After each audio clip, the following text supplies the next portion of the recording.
Hello and welcome to this week's Strange Pathways. I am your host, Scott Mort. I hope that you are having just the best week ever.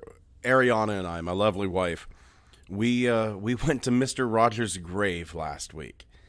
Mr. Rogers is pretty responsible for Ariana and I getting married.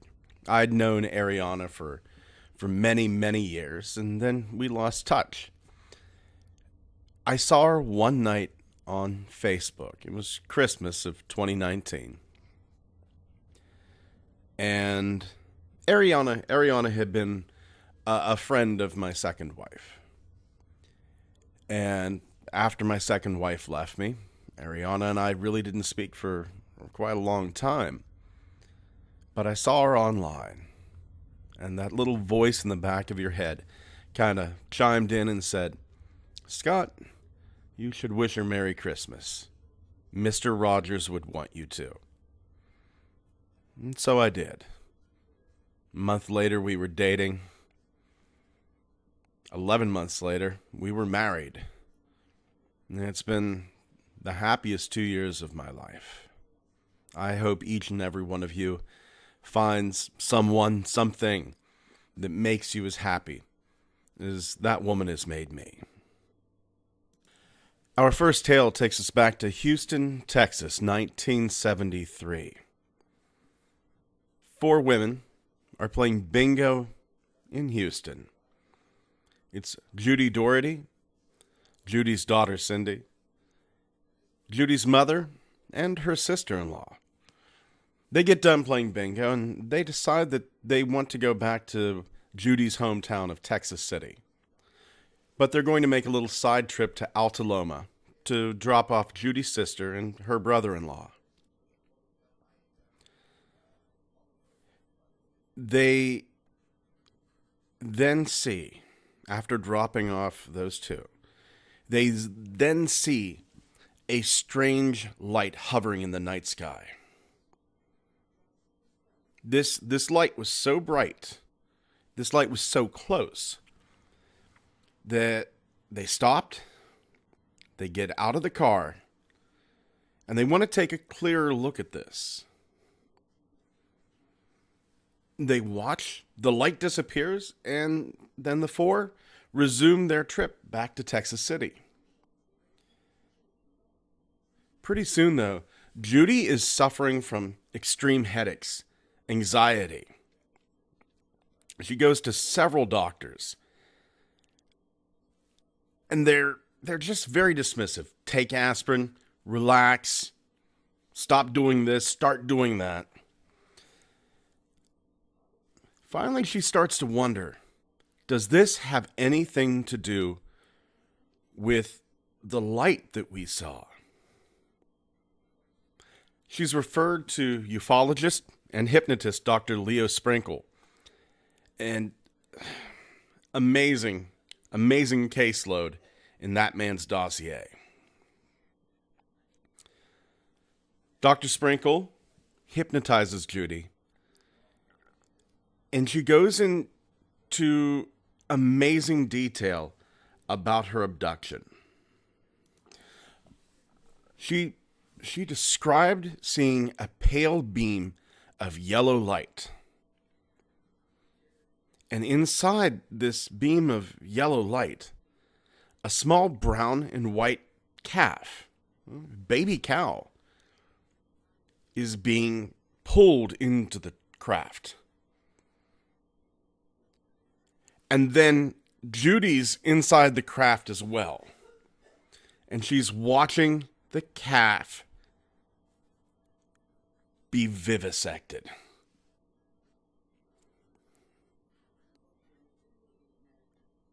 They're taking out the tongue, the eyes.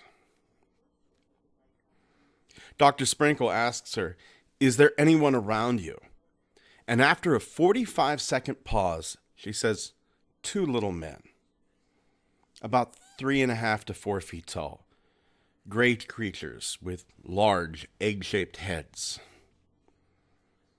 It's like a spotlight shining down on the back of my car, and it's like it has a substance to it. I can see an animal being taken up in this. I can see it squirming and trying to get free, and it's like it's being sucked up. She can see her daughter Cindy on the operating table. And she says it's strange. She is in the craft and simultaneously beside the car. She is in two places at once. She keeps saying, they're ignoring me. They don't care. They don't seem to have emotions. They just keep taking samples from her daughter. They keep mutilating this cow. A few years later, Cindy undergoes regressive hypnosis. Everything she says lines up with her mother's session as well. On February 1st, 2003, Judy Doraty makes a statement. I'm going to read this statement word for word. Please keep in mind, I'm not accusing anybody of anything. These are not my words. These are Judy's words. But I believe, as the person who lived this, she deserves to have these words heard. So now, taken directly from the statement of Judy Doraty, February 1st, 2003. First, I must say, there is no doubt that abductions exist. My abduction took place in 1973. There were 16 eyewitnesses to the craft, though not all remember an abduction. My daughter, who was 14 at the time, and myself. This was first reported to Ellington Air Force Base in Texas, who denied anything was on radar at the time. Our abduction was also returning from a bingo game in Houston to our home in Texas City, first going by Alta Loma to drop off sister and brother-in-law. There was another sighting of 3 people coming from a bingo game in Houston that got burned by the effects of the sighting. Our sighting was almost a year before theirs. So much happened that night, I would not attempt to go in detail. We were all changed and have never been the same since. We were first ridiculed so much by others who were not present, family mostly. I did not talk about it for a few years. Then my husband returned home from Vietnam and we were stationed in Yuma, Arizona. I somehow heard about APRO. I called them and told them about my sighting, and the very next day, a Mr. Doraty and his wife and a doctor who had experience in hypnosis named Rose Tennant came to my house and spent the entire day going over what happened. Dr. Tennant regressed me, and a few details came out, or shall I say surfaced. I'd been having terrible migraines, and just the amount of surfacing relieved much. I know I remembered a formula that was given to me by a small gray alien. I think that is what caused a lot of problems. I did not say anything to anyone else, as I was still gun-shy and afraid of ridicule. A few years later, I got a call from a lady named Linda Howell. We talked a long time, her trying to convince me I needed to be regressed again for a TV documentary she was doing called The Strange Harvest. For some reason, I began to trust her, as she convinced me she believed what I was saying. And as all abductees know, this is one of the most important things to help one get on with their life. In my abduction, I witnessed a small calf being transported in a large craft. At that time, I somehow was teleported or astro projected or something, as I was in the craft seeing what was going on, as well as standing by my car I had gotten out of to see what the huge light was that had been pacing our car for about 20 miles or so. Anyway, I allowed a Dr. Leo Sprinkle from the University of Wyoming to do his regression. It was about a 3-hour regression. I fulfilled Ms. Howell's agenda. She got an Emmy for her documentary, but I was left with all the information in my head that still needed siphoning. I asked her to help me write a book to be able to tell the amazing things that I was told and shown. She agreed and then kept putting it off. Both her and Dr. Sprinkle used my case for their own agenda and had little else to say to me. I guess I'm trying to warn all of you to be careful who you trust. My main concern was I always wanted my abduction to be presented in a way that it would not be construed as a crazy woman venting her boredom. So again, I pulled myself in a shell and talked to no one. I was contacted by Sightings to do a follow-up, and I called Linda Howe. She told me it would make the story unbelievable to the average person, and I should not do it, so I turned them down. Later, I learned she was at Rift with Mr. Wrinklier, and that was the only reason she did not want me to be on the show. Then about 10 years ago, I was told by someone in the UFO community who was familiar with my case that Miss Howe had gone to Kirkland Air Force Base and was warned to keep my mouth shut. But Miss Howe never told this to me. She told a ufologist who called me. In other words, the government did not want me to say anything about a formula I was given. I became frightened, and this is the first time I have shared anything. I hope someone reads this that will contact me and give me advice or help, as the abduction is 30 years old. I am 63, and before I die, I would love to know what many already know, and why they do not want my story told. Thanks for listening. I don't know if Judy's still alive. I don't know if this means anything, but I believe Judy Doraty. I believe what she went through, and my heart absolutely goes out to her. To have to go through that and to relive it and not be believed, it breaks my heart. And I feel bad for her. Our next tale is going to take us to, among other places, 2009. We're going to talk about an unnamed senior engineer in Navy intelligence. This, I'm assuming, gentleman did a 4.5-month investigation looking at evidence, talking to witnesses regarding the Nimitz UFO case. If that isn't striking a chord, it's the Tic Tac UFO. The video, one of several videos that the U.S. military says is legitimate UFO footage. If you want, head on over to the Strange Pathways Facebook page. I'll post the video there so that you can see it yourself. After this Nimitz investigation, this sailor, the senior engineer in Navy intelligence, and the two Marines, they're sent to Utah to investigate the Skinwalker Ranch. These three service members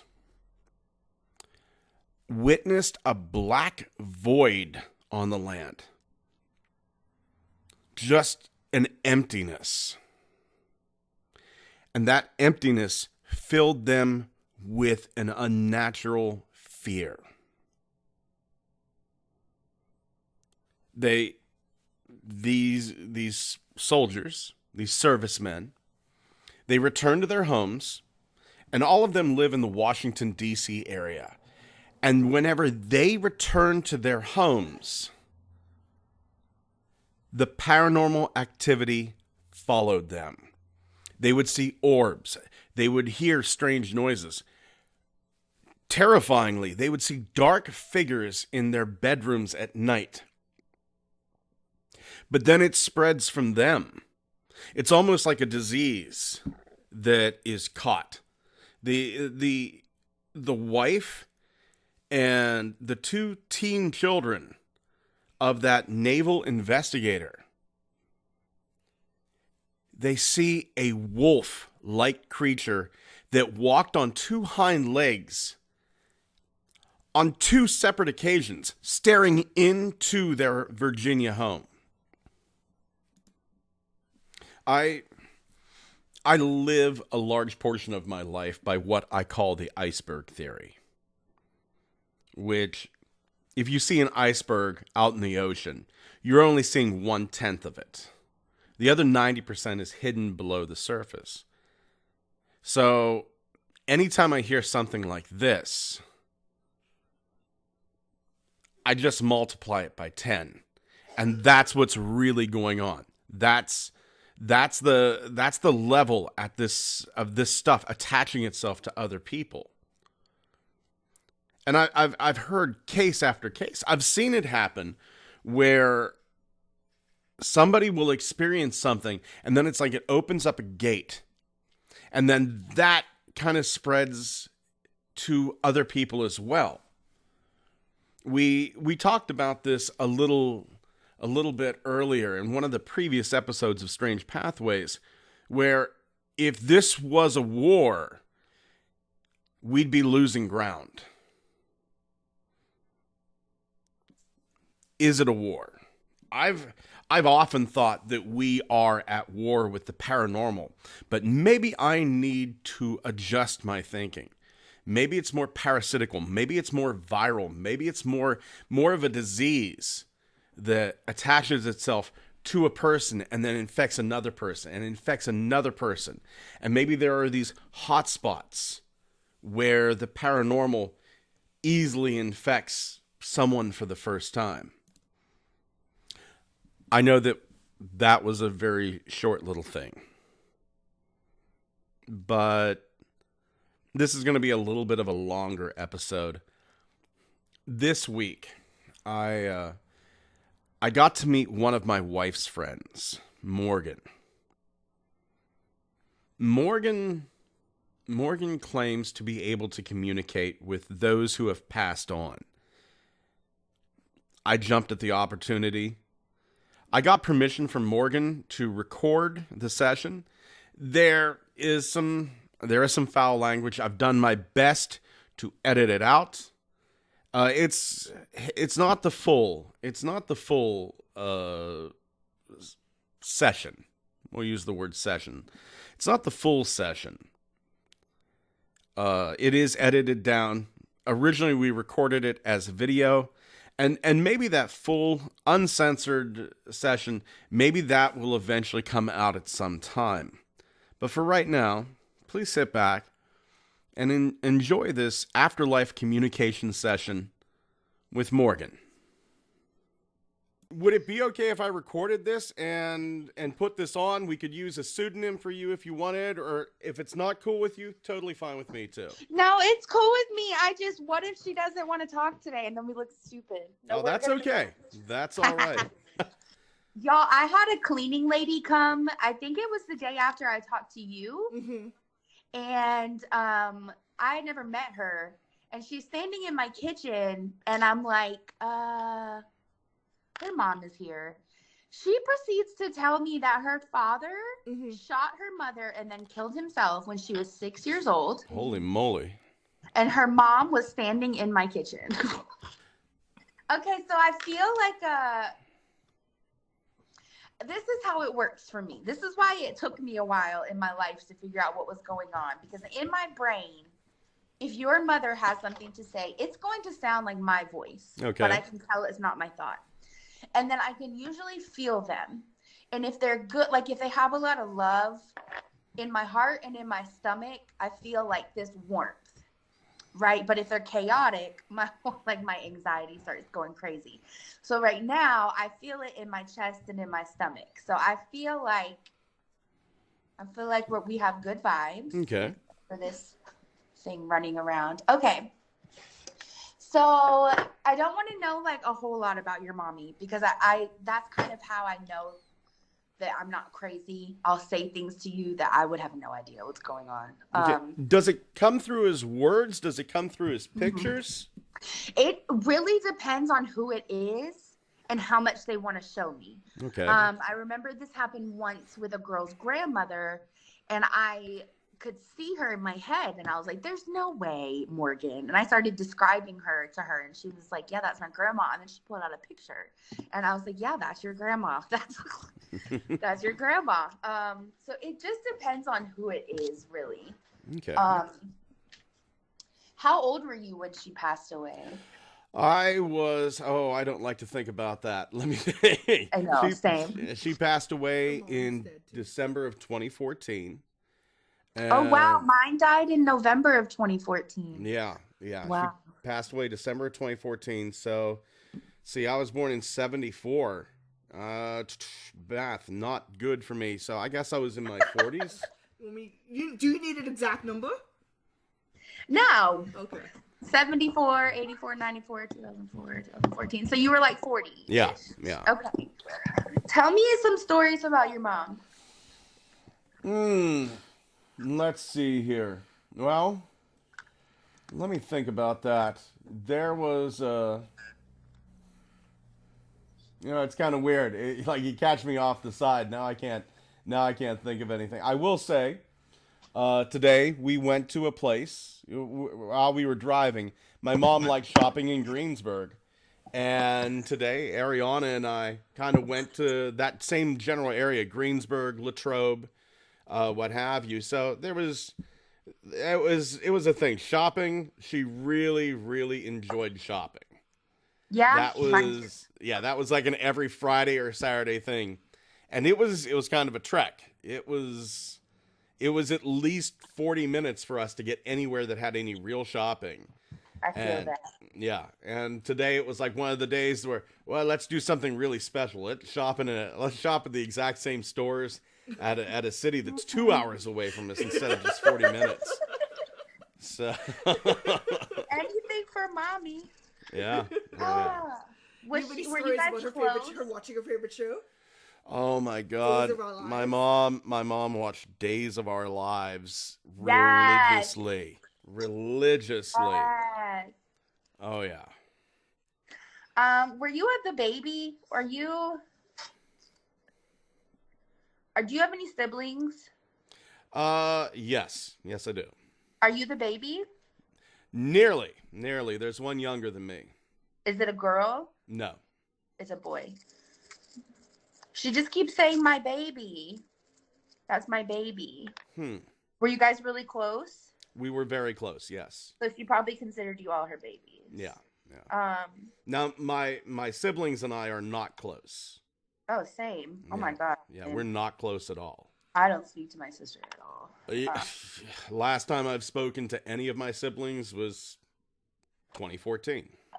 Okay. All I hear so far is she seems like she had like super nurturing. Was she super nurturing? Absolutely. Very much a mama. Absolutely. The craziest part that I've learned about what happens on the other side, because I still don't know what's going on. Mm-hmm. But I think at this point I've learned that they show you like a reel of how your life went, but you can see it from the perspective of being outside and looking in, so you can see where you made your own mistakes. Okay. So my mom had me fix a lot of things for her, because her first husband was incredibly abusive and molested every female in my family except for me. But because he was 20 years older than her, that was already an abusive marriage, you know? And so she let a lot of the abuse happen because she believed his shit. So after she died, she would make me go fix things for her. Do you have any... Usually I just do this with Maddie and Macy or a random person, and it'll be like a very direct comment. But do you have any sort of questions? So I have one question, and you'll see where I'm going at with this. Okay. I believe, but I'm skeptical at the same time. I think that's the smart way to be about stuff. Yeah. My mom and I had a code word whenever I was a kid. Whenever I was a kid, the satanic panic was going on, and everybody was kidnapping everybody else. It was the start of that paranoia. No problem, love. And my mom and I had a code word. that I know she remembered up until the day that she died. And because about 2 months or 3 months before she died, she goes, "Do you remember our code word we had whenever you were a kid?" I said, "Yeah."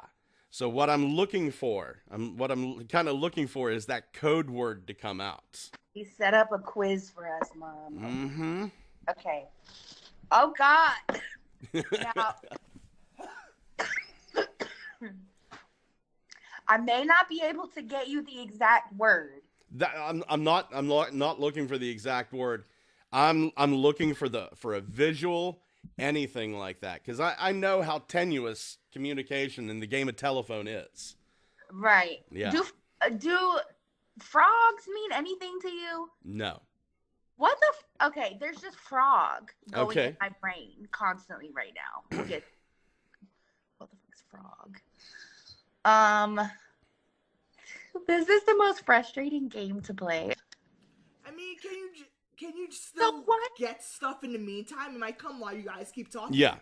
Yeah, that's why I want you to keep telling me stuff about her, because this is the most frustrating game to play. Normally, my mom was one of the most caring individuals that I've ever met. She was generous to a fault. My father was a military man. There was an amazing amount of age between my father and my mother. There was 30 years between my mom and my dad, but they loved each other so much, and it worked out so well. There was probably the only other people that I can think of that were made better for my mom and my dad were me and Ariana. And there's a distance between us too. There's I think 18 years. Yeah. 18 years between me and Ariana. I love that. Yeah. So you didn't have a dad? What's No. that like? No. What's that like? Preach to the choir. What does that feel like? It feels amazing, and it makes both of them are gone, and it makes that so much harder to be without them. I bet it does. Yeah. But because I had one great parent, but the other three that I had were so abusive. Yeah. I would never care if they passed. I bet it's so hard to have both of them gone. Yeah, it is. Oh. Now my brothers, my one sister, I had an older sister. She was fine. My brothers and my sister are just absolutely responsible for, I'd say, a good 99% of the mental problems that I have. I'll cop to the attention deficit disorder. But yeah, the post-traumatic stress disorder, the social anxiety, that's all on them. What the? Yeah. That's insane. Yeah. Mom was great. Dad was great. My brothers, my sister, horrible human beings. Wow. Mm-hmm. Do you think she felt guilty about that? No. I think she was very blind to it. Whenever she was on her deathbed, I said something that my brother was doing to me at that time. And I said, I'm afraid that he's going to do this and X. I'm afraid he's going to do X. And he was already in the middle of doing X to me. And she goes, no, he would never do that. So I think he, both my mom and my dad were very blind to what was going on.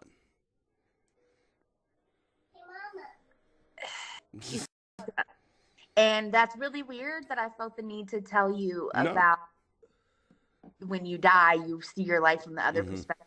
He said, I fucked up. And even if she didn't use that language in life, she may know that that's the language she used. She said, I didn't know, and I feel so guilty. She just kept, but while you were talking, she just kept saying, I feel so guilty. Before you even got to the part where you were like, nope, she didn't know. Nope. She feels guilty as fuck now. She said she sits with you longer because she worries about you the most. Oh, that's gotta be so frustrating to be on the other side, and she can't fix it the way she wants to, because she can't just look you in your eyes and hold both your hands and say, I f***ed up. you deserved for her to do that, for her to apologize. Oh, believe me, I don't hold anything against her. I don't feel any anger towards her for it. I don't feel that she should feel guilty for it. She said, but I do. Kind of like she knows that she understands why you wouldn't feel any anger, but she also didn't know. Okay. She's like, I didn't know. So now that I know, of course he's angry. He should be angry, like anyone would be angry.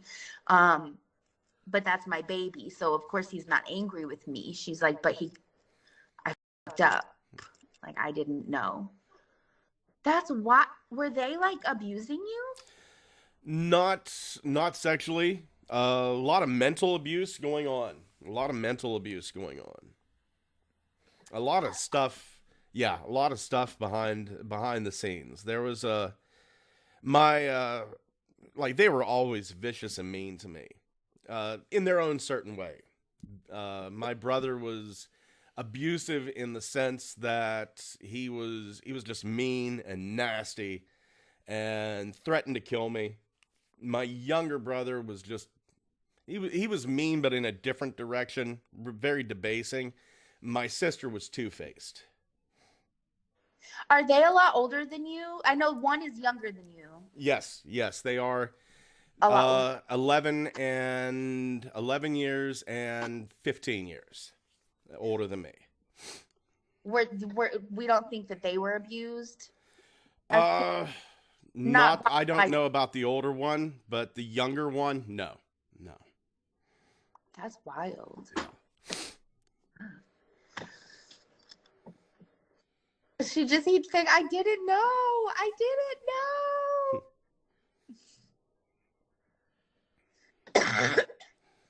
The guilt is definitely feeling more like love than, like, she's definitely not making it about her. She doesn't seem like someone who would ever make the moment about her. Right. So she's like sending you love. Like, my whole body is radiating right now. Because she feels so bad. She just keeps saying, my baby, I didn't know. That's gotta be wild. How do you process that in an afterlife and realize, like, yo, my kids were assholes. Y'all, my kids were abusive. Even if it's psychological, it was abuse. Which could also, like, I don't know how spiritual you are. It could have also, what we don't talk about in this lifetime is, I don't understand why my kid is like this. I raised them to be blah, blah, blah. But your kid could be an ancestor reincarnated, and it doesn't matter what you do with that kid. They're going to behave as that ancestor, and there is no controlling that. And it sounds like those three came in as people who were already here before, and you and your mom had like a different kind of contract together. You had a totally different experience, but it's sounding like they're like arch nemesis from another lifetime. Which I got an arch nemesis as a sister too. I don't know what the fuck her problem is. So I feel you. She's that way, and I don't think your siblings came into the world as like little balls of rage, and there was nothing that was going to stop that. There was nothing that was going to fix that.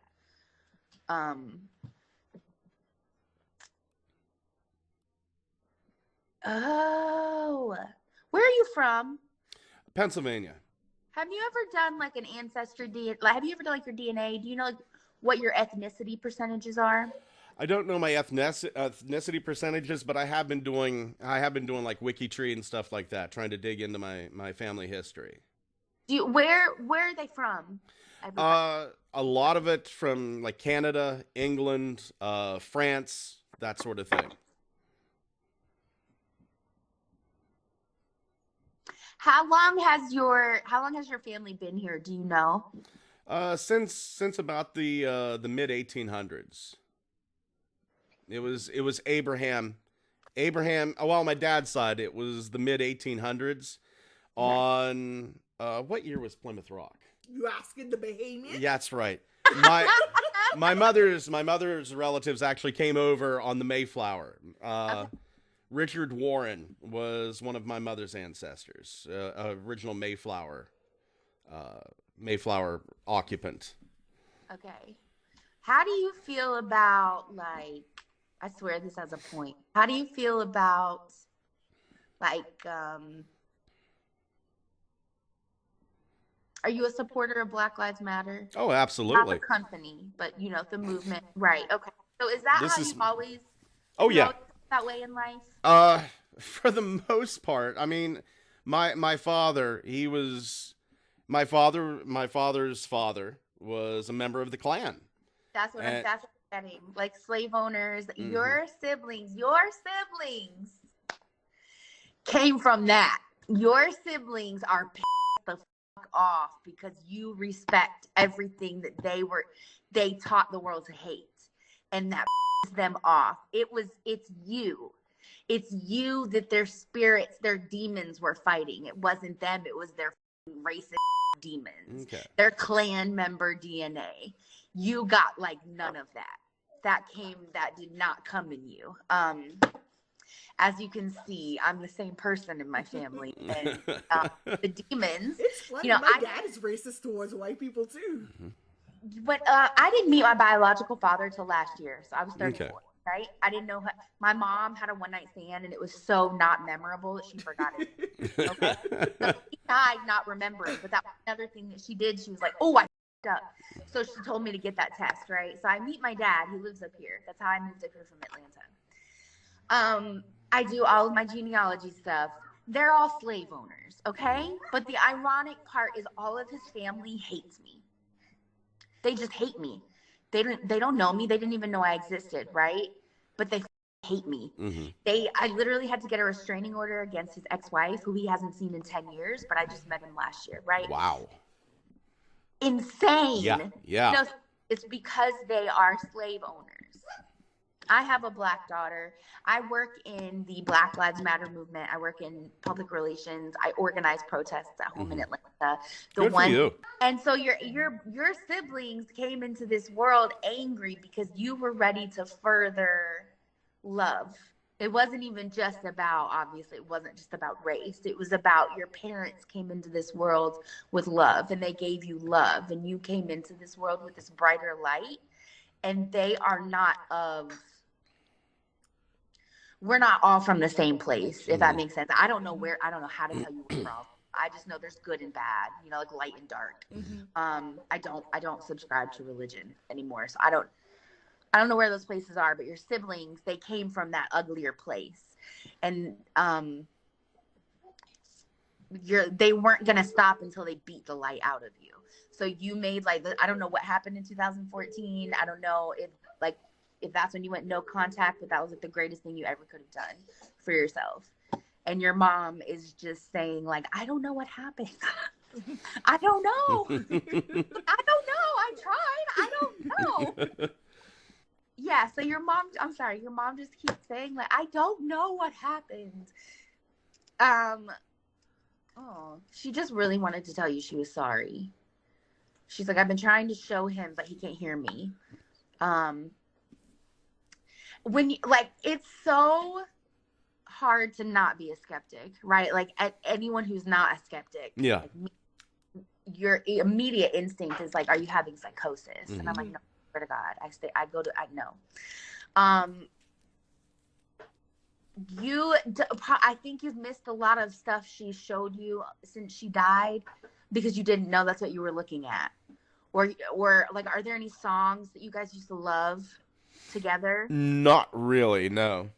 Really? Yeah. Nothing like you could listen to in the car, or like no music that she put you onto? You guys had different tastes. Her taste and my taste, polar opposites. The way that my mom sends me signs is just so you can start looking for them. But my mom will send me like a Fleetwood Mac song, or I was so annoyed with her the first year after she died. I don't know how she did it, but she could change the radio station. She could change the song on my phone to I Will Always Love You by Dolly Parton. And although I love that song, it would scare the shit every time. Yeah. For a year, she changed it all the time. So your mom might not do what? I think what might, because you said she's been getting a lot of signs you didn't notice. Mm-hmm. We get a lot of synchronicities. Yeah, we do. Since we got together, the synchronicities have been insane. The craziest one that happened to us, we were driving home late at night, and we were listening to was it public radio? That's it, NPR. We were listening to NPR. And someone said a name. It was someone's last name. And I looked up and the name was on the street sign. And we've been driving down that road. You've been driving down that road for years. She's been doing this one. She's been doing this. Like, hey. I told you it was fucking weird. And we have so many synchronicities since we got together. It was insane. I think now it's going to explode. Y'all are really going to see a bunch. Now that you know she's talking to you, she said, I'm at his house all the time. Like, I'm there all the time. He's just not paying attention. Like, he can't see me. So you're going to start, if DVDs get thrown on the floor or something is knocked over, it was probably her. It sounds like your dad said, hello, I'm here too. I'm not surprised your dad said something. I was like, I'm surprised you haven't said anything about your dad. Yeah. Do you see numbers, like number synchronicities a lot? I do, but I think that's for something else. Yeah. Girl. It's mostly how far apart did it's mostly like we say something and something happens. That's reflects our conversation. Yeah. I'm sorry, Morgan, what was that? How far apart were their deaths? My dad died in 91 and Mom died in 2014, so it was quite a distance. Oh, he was like up there by himself for a long time. He was like, I had nobody to talk to. Is your whole family not really into the, like, did you guys grow up religious? Semi-religious. Yeah. So he was probably up there like, how the fuck do I get him to hear me?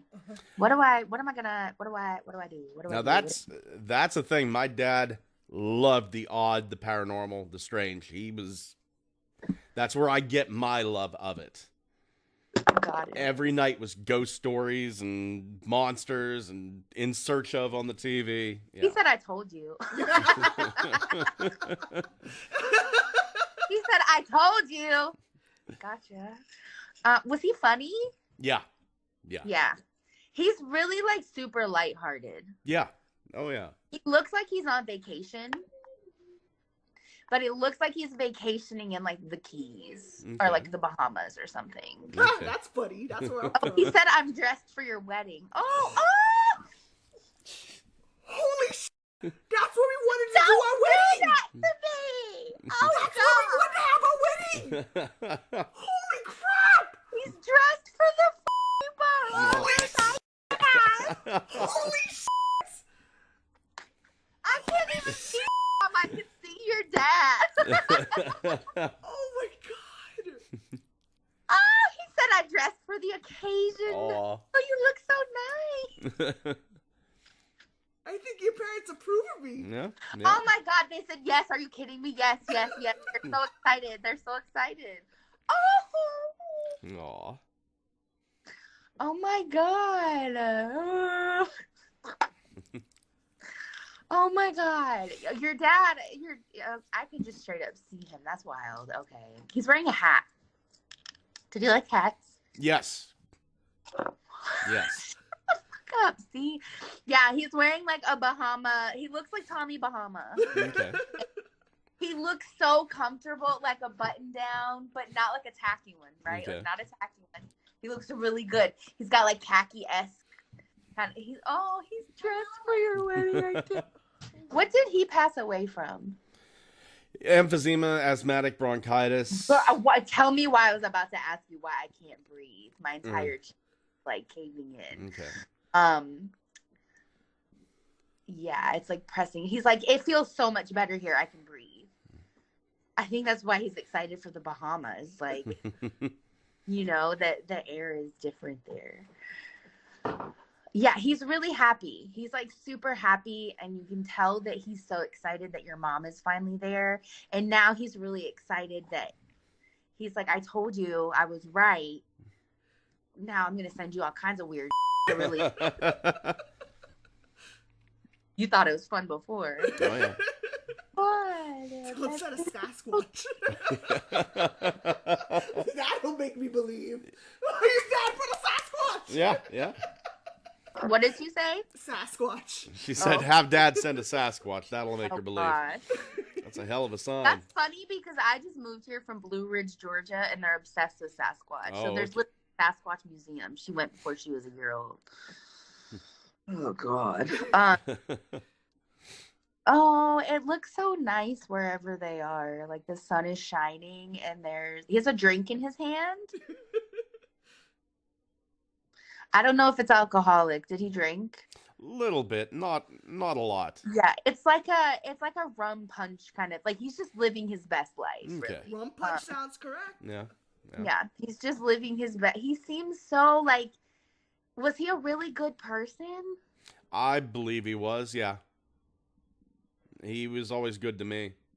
Yeah, so I think when we get up there, there's different levels of work that we have to put in to kind of retroactively fix what happened in our lives.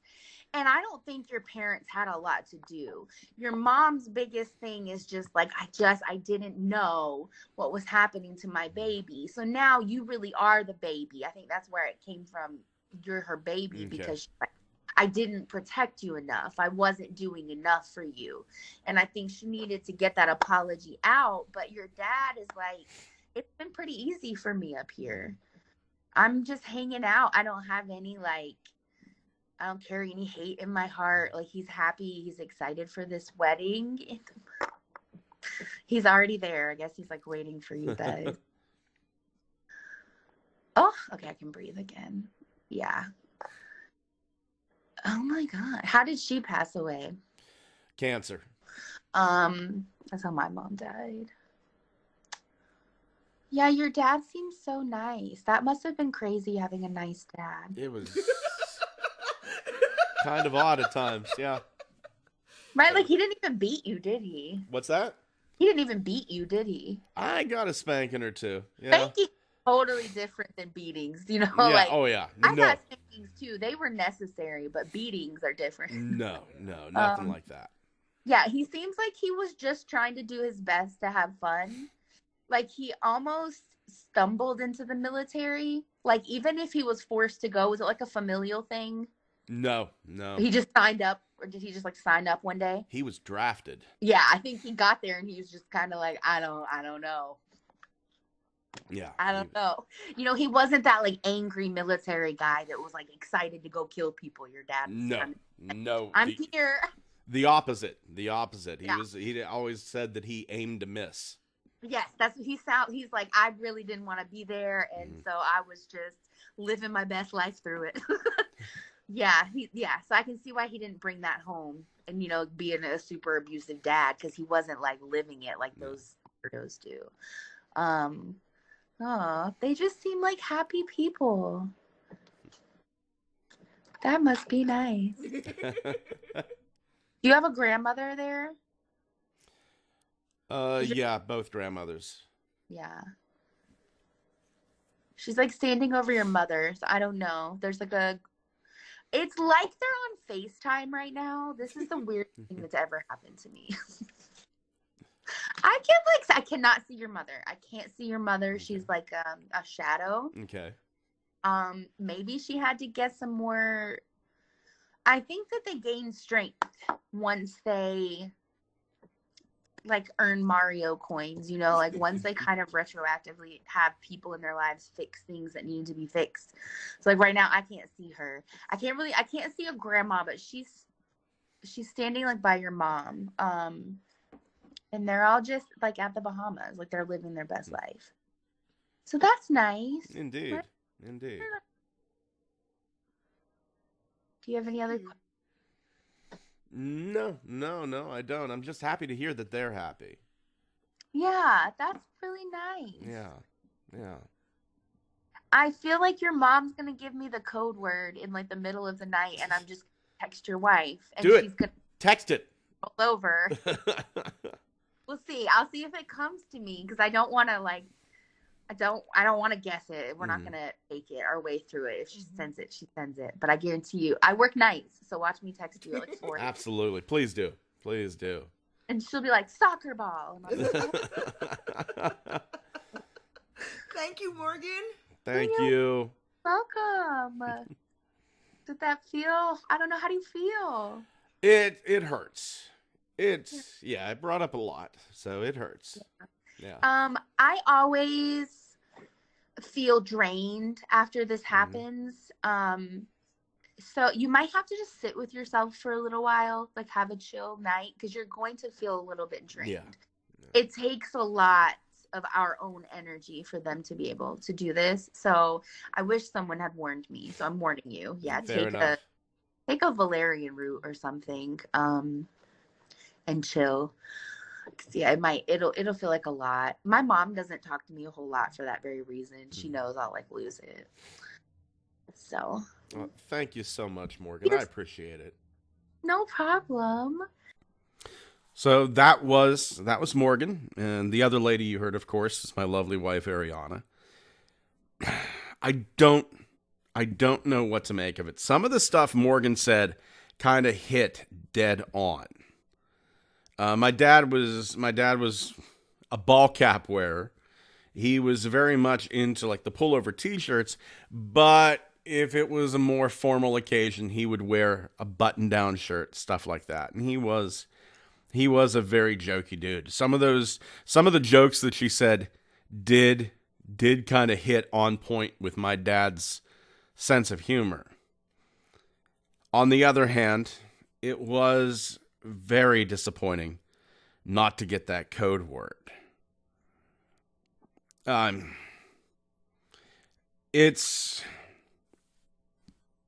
That code word is known by 2 people, and one of them's passed on. Me and my mother. I haven't even shared it with my wife. It is the one thing that I keep to myself. I feel it's that important.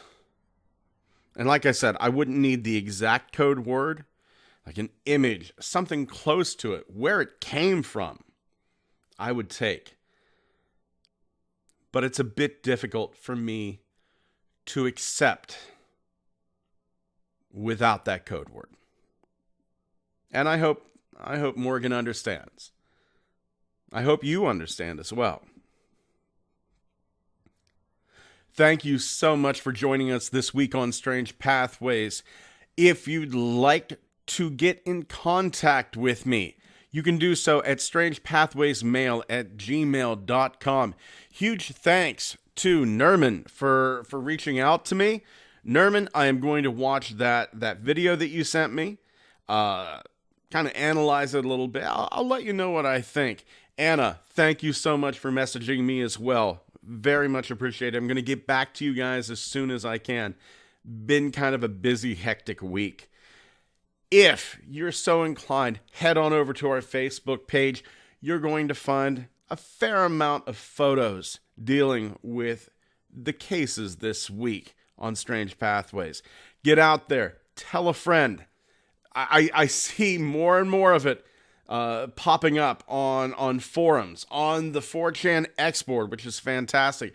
A couple of Reddit posts, people saying, hey, you need to check out Strange Pathways. If you're loving this show, let your friends, let your family know. You know you've got that one friend who would just absolutely love this show. And we would love to have them as a listener. Go out there, spread some love, take care of yourselves and each other.